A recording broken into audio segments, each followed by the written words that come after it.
విఘ్నేశ్వరుడు అంతటి దయాశాలి, అంతటి కారుణ్యమూర్తి లోకంలో ఎక్కడుంటారు?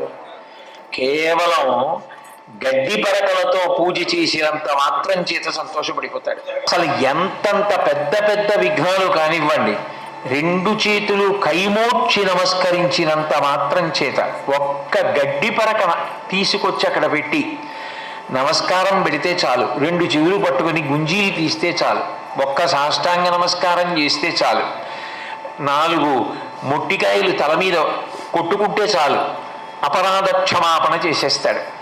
అంతటి మహానుభావుడు, అంతటి కరుణామూర్తి విఘ్నేశ్వరుడు. ఇక అమ్మవారి కారుణ్యం గురించి చెప్పడానికి ఉంది. ఆవిడ అరుణిమ అంతా కారుణ్యమే.